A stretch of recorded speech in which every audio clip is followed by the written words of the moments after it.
O assunto do mundo político de hoje é o projeto que está no Congresso Nacional, que revoga a Lei de Segurança Nacional, que ainda está em vigor e que é do tempo da ditadura.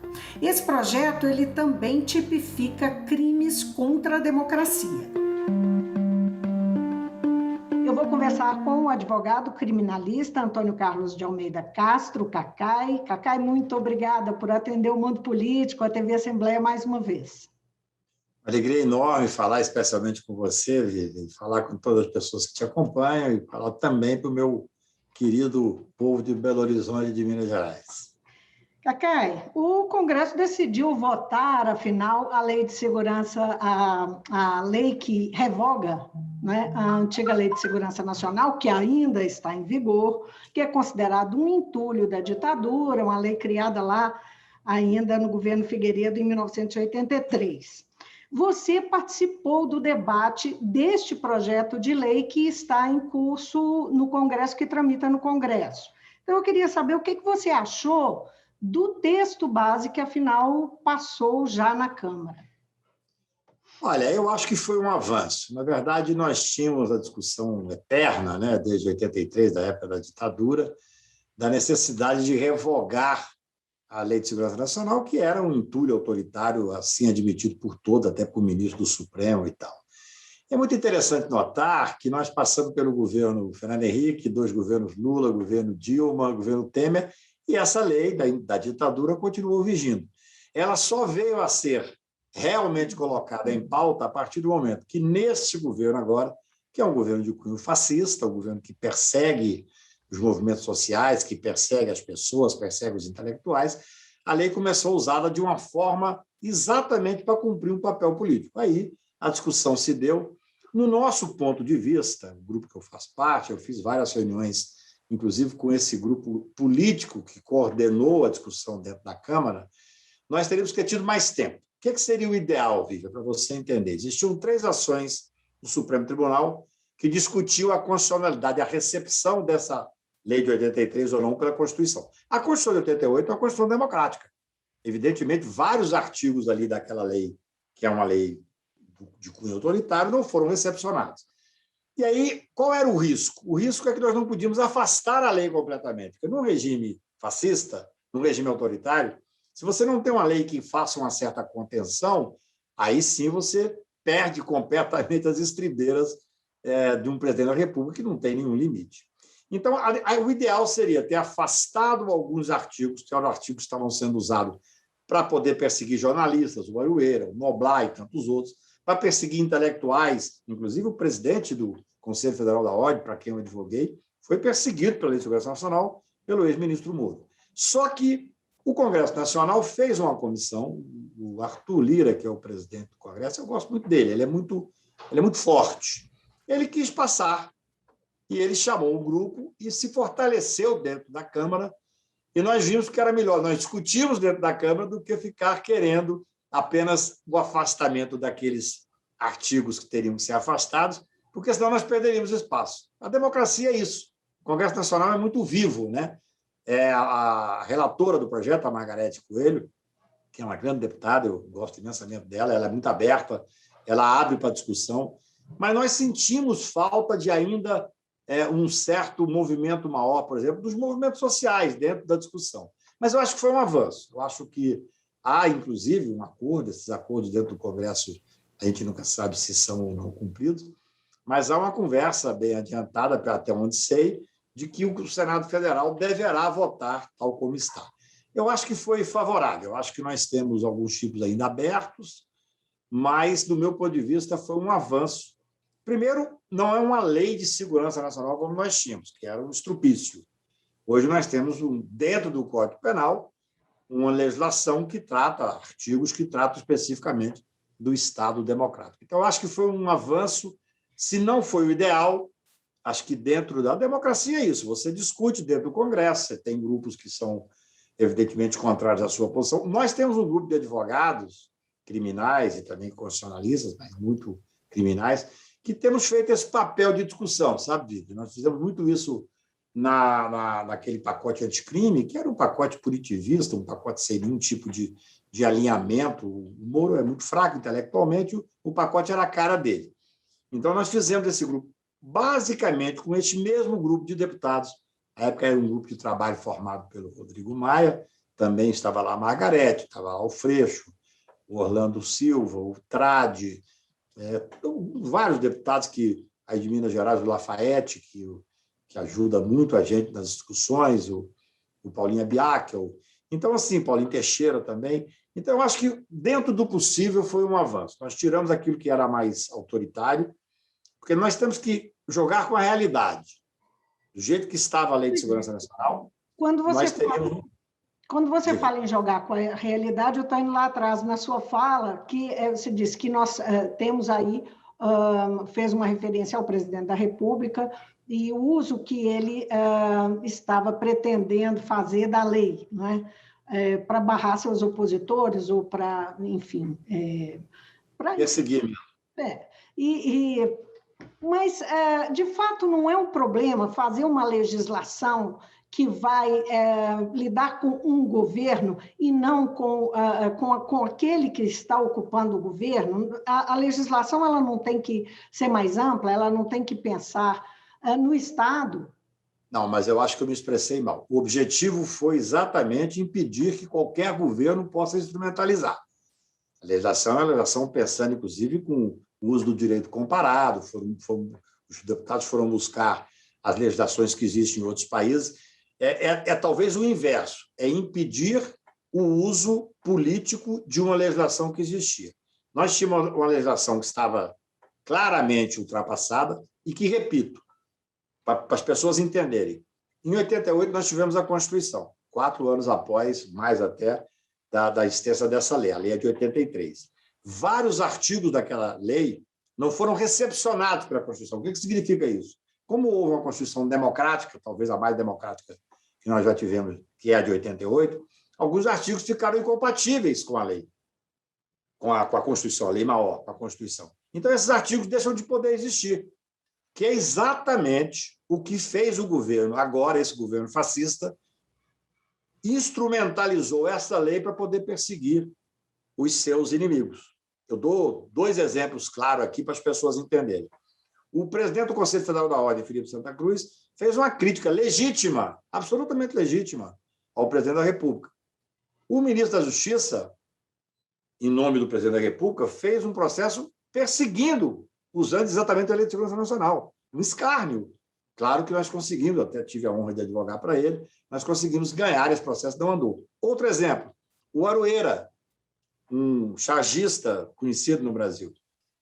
Ele fez uma charge e houve, então, o uso da lei indevidamente para perseguir. A ideia que foi feita era exatamente tirar essa lei do ordenamento jurídico para impedir a perseguição. Uma lei que serve para qualquer governo.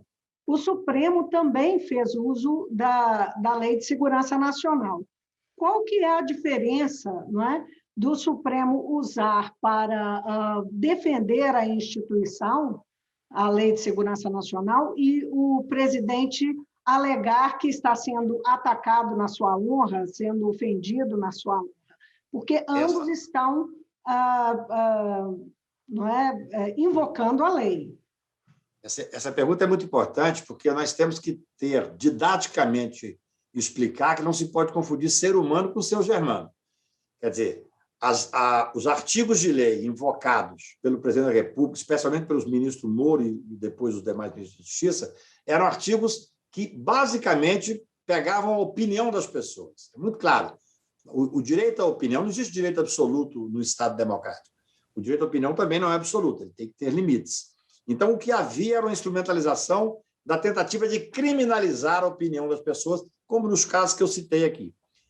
Evidentemente, como eu disse, existiu especialmente uma DPF no Supremo do Partido Socialista Brasileiro que pedia uma liminar para tirar alguns artigos, deixando outros. Quais os outros? Exatamente os que o Supremo utilizou naquele inquérito lá das fake news. Necessário, porque ali o que existia não era uma tentativa. O que pode ter que ofenda a segurança nacional? A expressão segurança nacional, você sabe, é a expressão usada na época da ditadura, que era exatamente a a postura que existia de uma necessidade de uma segurança nacional. Hoje nós pretendemos estar vivendo, ainda que com vários arranhos aqui e ali, arranjos institucionais, no Estado Democrático de Direito.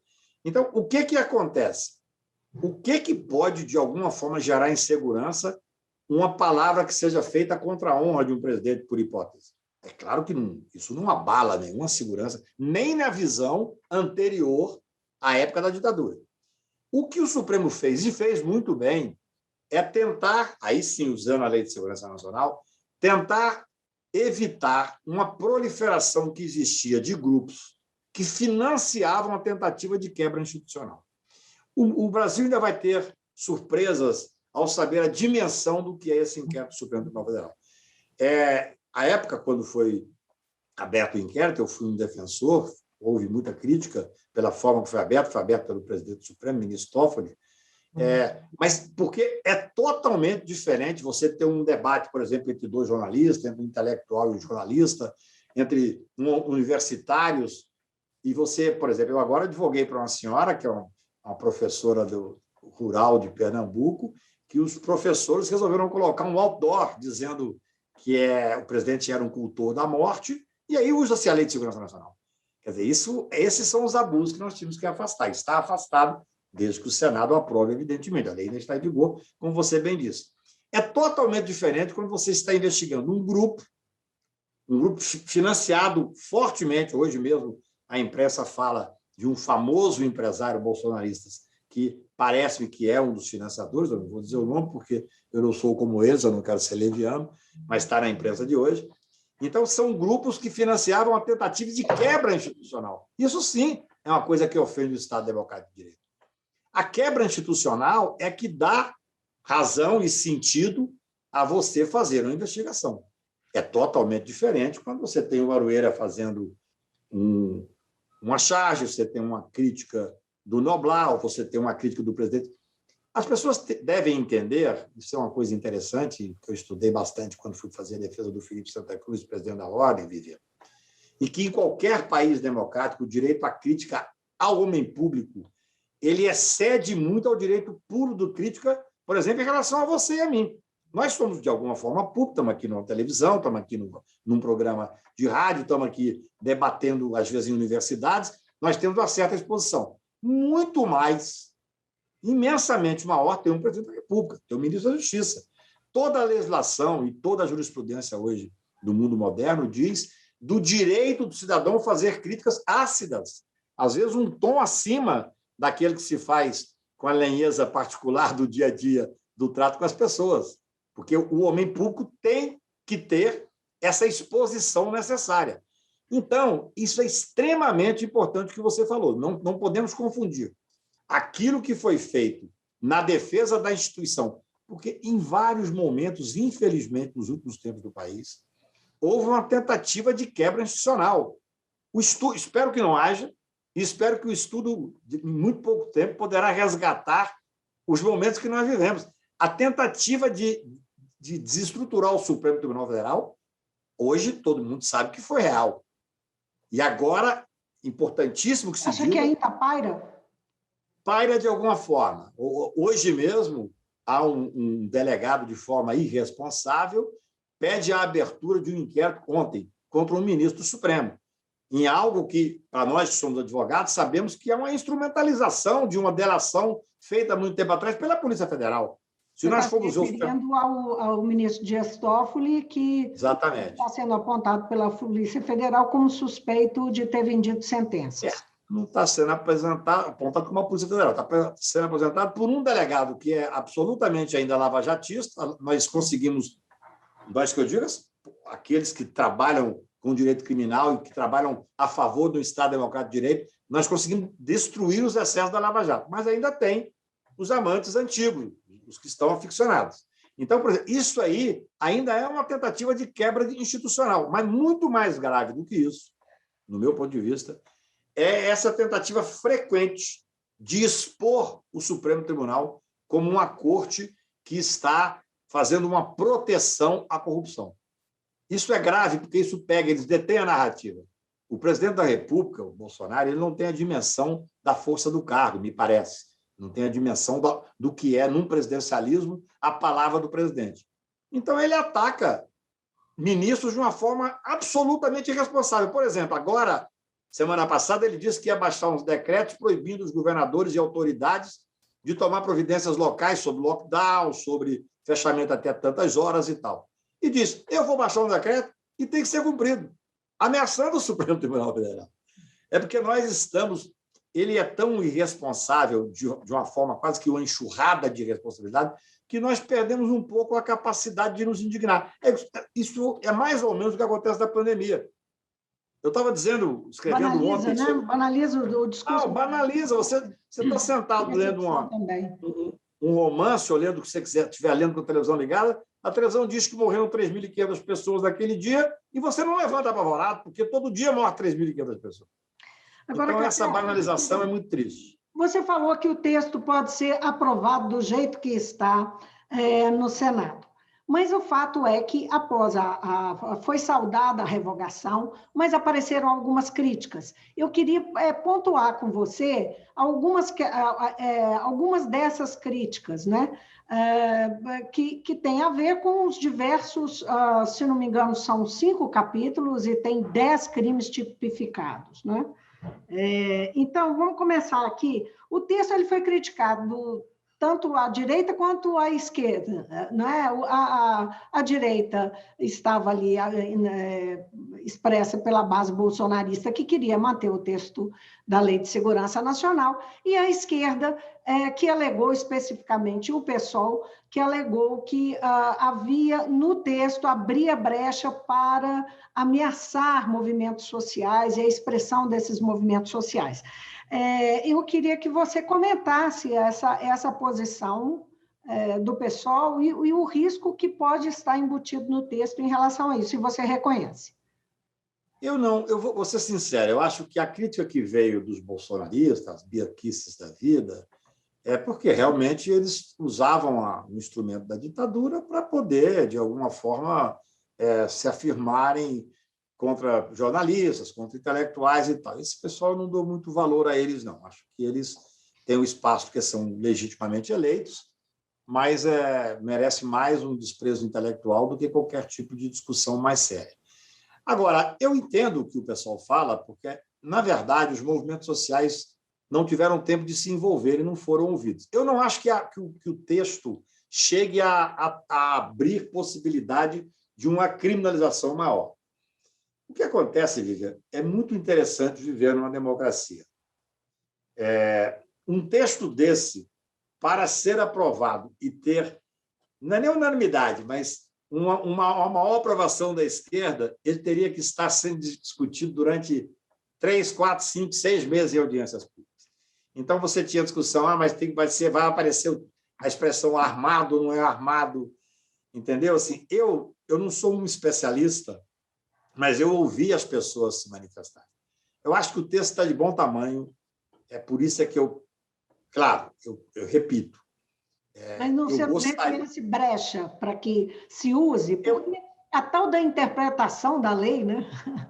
Mas veja bem, isso que acontece. O que nós não temos que ter? É muito difícil quando você está discutindo uma legislação que está sendo feita. Eu não sou, evidentemente, deputado, eu não estou legislando, mas estou participando das discussões, como participei das discussões da pacote anticrime e outros.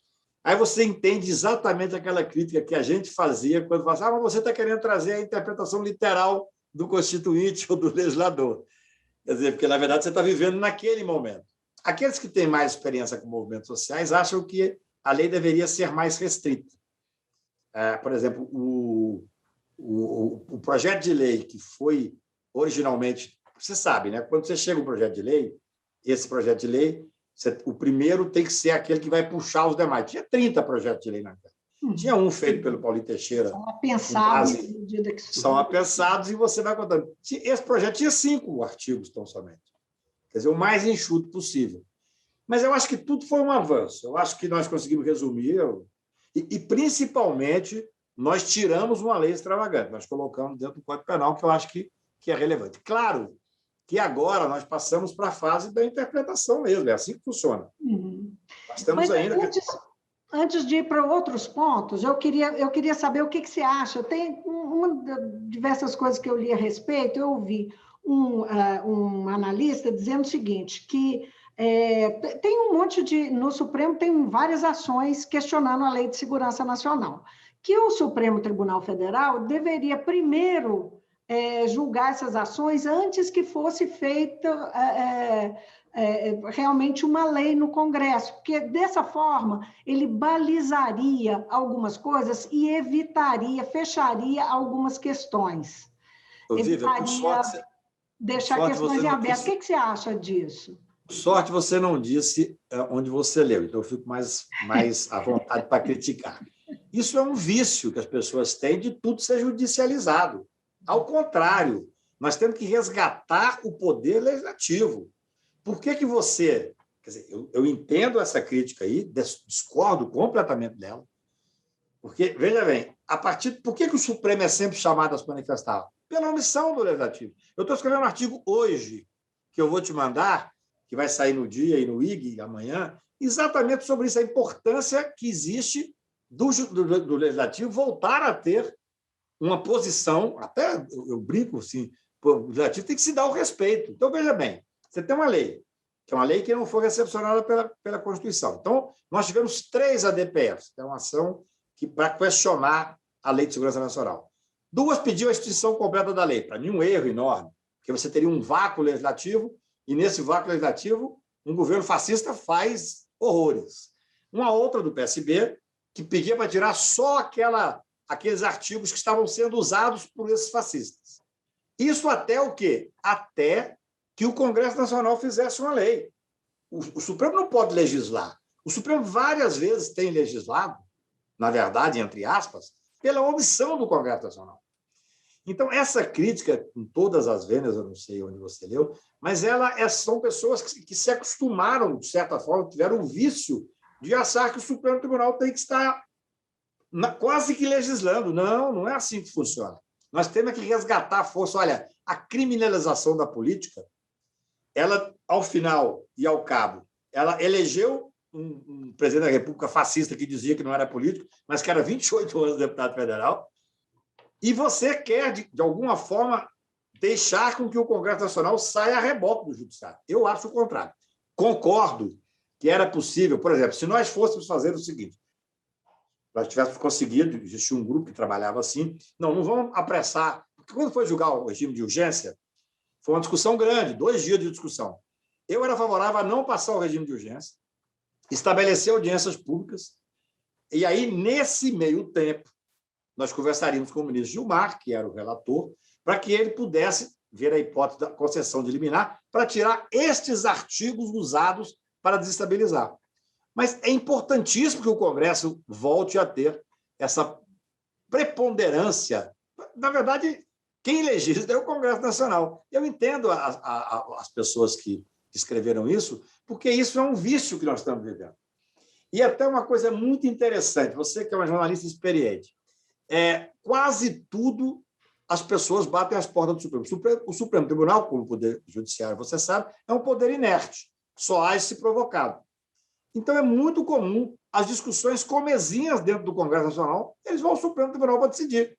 Até mesmo a instalação da CPI, que está agora da Covid, porque a CPI é um direito da minoria, estavam previstos 3 requisitos para a instalação, e o presidente do Congresso não queria instalar. O que se faz? Bate as portas do Supremo Tribunal Federal. Neste caso, eu acho que foi bom que o Congresso tenha tomado a frente. Então, vamos lá, vamos avançar o que foi pontuado em termos de crítica propriamente ao que foi tipificado. Uma primeira crítica que aparece, voltando lá à posição do presidente, o uso que ele fez da Lei de Segurança Nacional, o que está sendo dito é que está mantido na lei, está mantida essa ideia da ofensa à honra do presidente e ampliada, inclusive, para os chefes dos outros poderes. Isso não é um problema? Eu queria que você falou em diferenciar nós que somos pessoas comuns de quem é autoridade e tal. Como é que você vê essa manutenção não é? Eu não vejo, da forma como está, eu não vejo como problemática, não. Eu acho que, na verdade, se você me permite fazer uma análise mais ampla, o principal que nós conseguimos com essa nova legislação, não é nem uma legislação, com essa abordagem nova dentro do Código Penal, é tirar a ideia da Lei de Segurança Nacional. Veja se eu consigo me fazer entender. O que era extremamente negativo é imaginar que uma ofensa proferida ao presidente da República fosse equiparado a uma possibilidade de lesão à segurança nacional, de lesão à ordem institucional. Entendi. O argumento é que está sendo tratado. Mas, ainda assim, ele não pode usar isso contra seus opositores? Não, porque, veja bem, na realidade, talvez nem precisasse constar esse artigo, até entendo a crítica. Mas eu não acho que é demais. Quando você tenta proteger a honra de uma forma que está posta no artigo do presidente da República, na realidade, você não está protegendo, aí sim, o senhor Jair Bolsonaro, o senhor Temer, o senhor Lula. Você está protegendo a instituição da presidência da República. Porque, senão, nós já teríamos as hipóteses da calúnia, da difamação e da injúria do Código Penal. O que mais tem diferença para mim é a quebra do princípio que existia uma lei específica, como se a ofensa, entre aspas, a honra de um presidente da República, uma palavra mal posta, um excesso na forma de dizer, pudesse, de alguma forma, colocar em risco a institucionalidade. Isso é quebrado. Isso não existe mais. Então, vamos em frente, que nós temos outros pontos que eu acho que valia mencionar. Tem um ponto que é o crime de espionagem, que assim, está sendo criticado por permitir uma zona cinzenta do que é espionagem, que afeta o Estado democrático de direito. Então, há quem, por exemplo, alegue que sair documentos do país para fazer denúncias, não é? Em defesa dos direitos humanos, não pode ser considerado um ato de espionagem, não pode ser punido como um ato de espionagem. Enfim, eu entendo que não pode ser punido como ato de espionagem. Esse critério é um critério que realmente tem uma certa fluidez, até porque, de repente, eu não sou especialista especificamente, né, dessa questão, mas a espionagem ela nos dá uma certa perplexidade mesmo. Certamente, isso não pode impedir, e nem vai impedir, e nem é o objetivo de impedir, a relação do uso das instituições internacionais. Então, se você tem hoje, no Brasil, documentos, ainda que sejam documentos do governo, que comprovem, por exemplo, que há um crime, no caso da Covid, usado por o presidente da República para omitir determinadas ações que proibiram a compra de vacinas e tal, que é uma coisa que está muito em voga, apresentar esse documento aos tribunais internacionais, apresentar esse documento à OMS, ao Tribunal de Direitos Humanos, ou o que seja, evidentemente não caracteriza a espionagem. Essa é uma área cinzenta, na verdade. É uma área que a discussão se dá entre... Eu até brinquei assim uma vez discutindo com um amigo meu que o espião, como ele não se manifesta, a gente não sabe onde ele está, a gente não consegue muito entender essa lógica, entendeu? Mas a sua preocupação, no meu ponto de vista, a sua preocupação, ela não está contemplada. Quer dizer, se você tem o direito de usar, é totalmente diferente você... Por exemplo, vamos por hipótese, falando apenas por hipótese, que um determinado juiz, junto com determinados procuradores, tivesse acesso a documentos da Petrobras e usassem esses documentos para favorecer grupos americanos. Isso é uma hipótese, uma coisa hipotética. Evidentemente, aí nós estaríamos com a necessidade de investigar um ato de traição à pátria e de espionagem. Vai cair a tal da comunicação enganosa de massa, né? Tem levantado dúvida também. São fake news e como lidar com isso sem ferir liberdade de expressão, né? Essa é a grande discussão hoje, uma das grandes discussões que nós temos que fazer é fake news em contraponto à liberdade de expressão. Na minha cabeça, que penso ser democrata e com formação criminal, fake news é crime, não é liberdade de expressão. Então, assim, me impressiona muito o mundo de hoje, porque isso está muito fluido. Se você lê esse livro do Engenheiro do Caos, não sei se você leu, que é muito interessante, que comprova como é que as fake news, organizadamente, lá desde o ano 2000, mudou a visão da política, a forma de conduzir a política, chegando à eleição do Trump, chegando à eleição do Bolsonaro, chegando ao momento mais frágil da democracia italiana nos últimos tempos. Você vai ver que hoje há uma instrumentalização muito forte da fake news.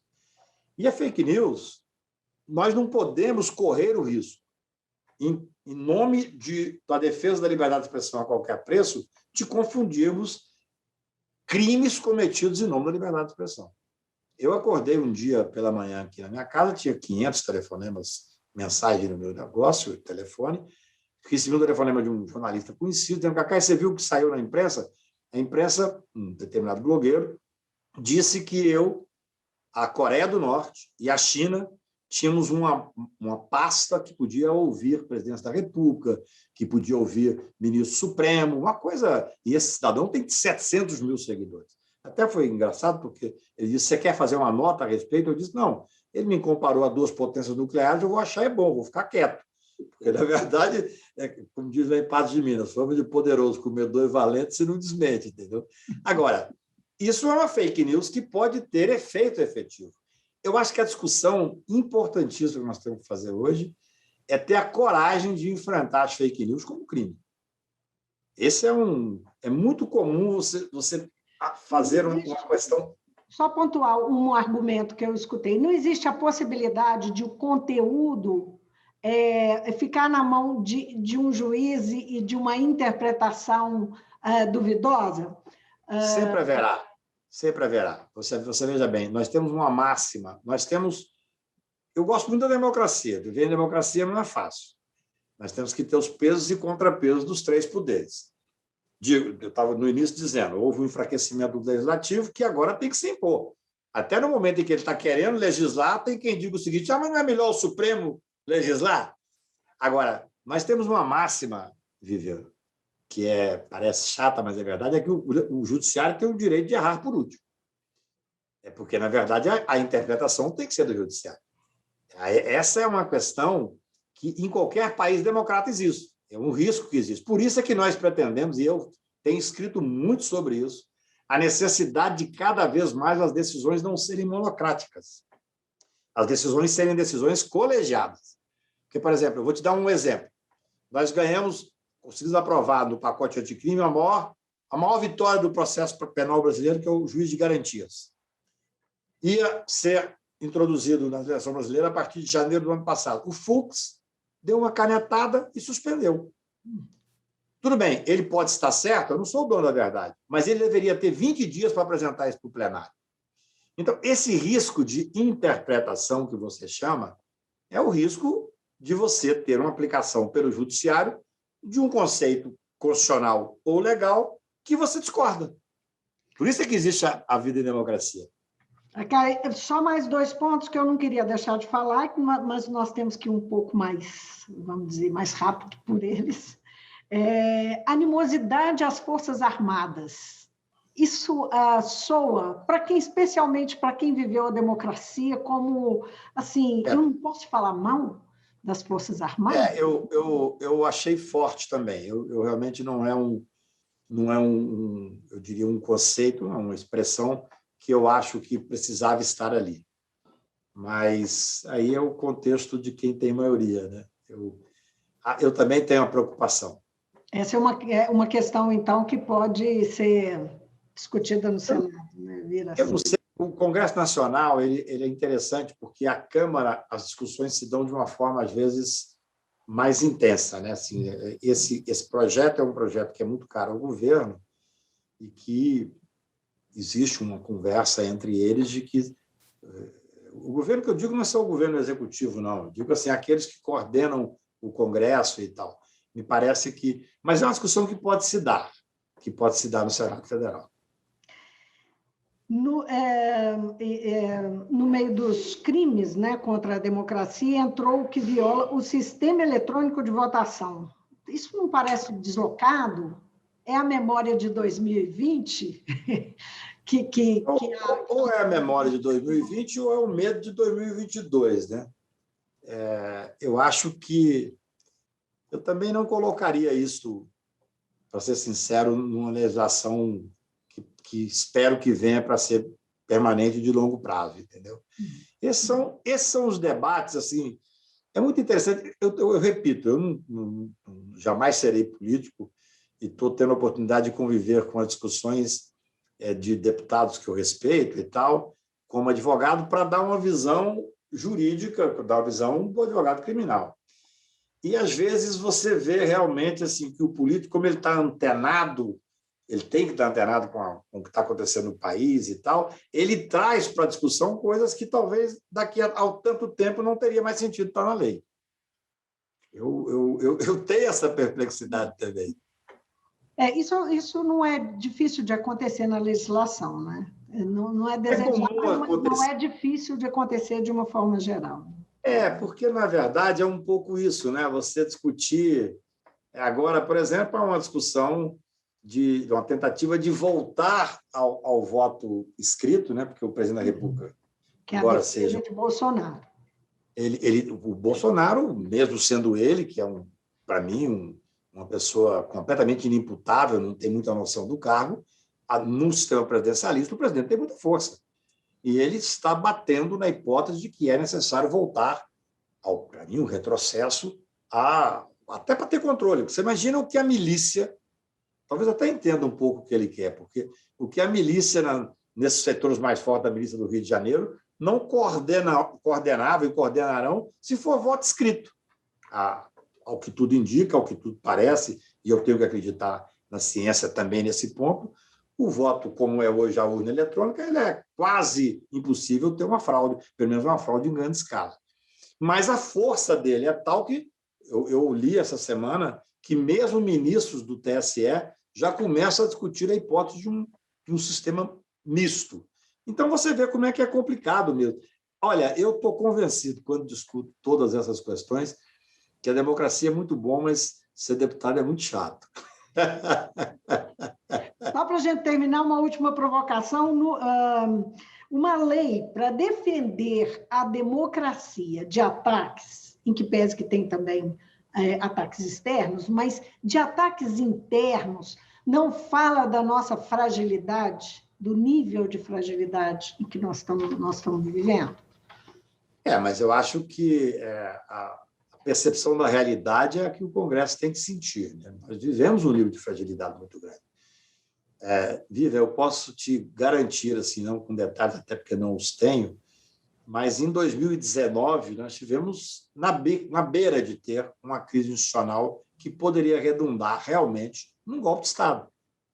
O presidente da República ele testou a estabilidade muitas vezes, quando ele fez uma subleitura do artigo 142 da Constituição, dizendo que as Forças Armadas eram um poder moderador. Então, nós efetivamente vivemos um momento de fragilidade. Espero que, em muito pouco tempo, tudo isso esteja superado, porque nós vivemos hoje veja bem, a pandemia ela desestruturou, acho que toda a base política do país, porque o país estava sendo desmantelado na parte educacional, na parte da saúde, na parte do meio ambiente. Quer dizer, se não tivesse tido a pandemia, nós já estaríamos num lodaçal enorme. Mas a pandemia fez com que nós tivéssemos uma preocupação tão grande com 3 mil mortes por dia, 420 mil mortos, possibilidade de morrer 500 mil pessoas, 600 mil pessoas, que nós quase que tivemos que esquecer. Ninguém fala em Damares mais, ninguém fala em Salles. Quer dizer, essas pessoas que vieram para destruir o Estado brasileiro, elas estão enfrentando agora a possibilidade de destruição muito maior, que é a pandemia. E isso tirou a capacidade de indignação das pessoas, tirou a capacidade de reação das pessoas. É o que nós já falamos en passant aqui. Parece-me que a morte foi fazendo com que nós tivéssemos quase o costume de ver morrer 3 mil pessoas por dia. Eu escrevi um artigo semana passada obrigado, Paulo Gustavo, porque a morte desse rapaz, que era um rapaz brilhante, alegre, que representava a vida, ele deu, de certa forma, um rosto para a morte. Nós voltamos a ver o país ficar sensibilizado com a Covid. Então, eu acho que essa discussão, essa colocação que você faz, ela é muito certa. Na verdade, nós vivemos um momento de uma insegurança enorme, e isso se reflete na discussão legislativa. Por que você vai discutir a questão da urna eletrônica, se está dando tudo certo, se é um exemplo para o mundo inteiro? Porque nós estamos vivendo grupos que estão querendo... Você imagina repito, o que a milícia não faz com o voto escrito no Rio de Janeiro. O Rio de Janeiro hoje virou um campo de guerra. Então, essas inquietudes, elas fazem parte especialmente do Poder Legislativo. Eu vou te dizer uma coisa para terminar. Eu, há pouco tempo, tive uma discussão grande com o ministro Supremo, que disse que o Supremo tinha que julgar o direito penal ouvindo a voz das ruas. E eu me indignei muito. Eu disse, olha, ministro do Supremo, especialmente do direito penal, ou qualquer juiz, tem que julgar lendo e ouvindo a Constituição da República. Quem ouve a voz das ruas é o Congresso Nacional. É exatamente isso que a gente, de certa forma, às vezes critica, mas que é o que valoriza o trabalho do constituinte, do legislador, da tal democracia. Cacai, que bom falar com você de novo. Muito obrigada pela conversa. Alegria enorme falar com você e falar com a minha querida Minas Gerais. Estou com saudade daí. Um beijo grande. Eu conversei com o advogado criminalista Antônio Carlos de Almeida Castro, Cacai. A gente falou sobre o projeto de lei que está em tramitação no Congresso Nacional, que revoga a Lei de Segurança Nacional e tipifica outros crimes contra a democracia, que trouxe aí uma certa polêmica, e esse, então, foi o nosso assunto de hoje. Obrigada pela sua companhia também. Tchau, tchau.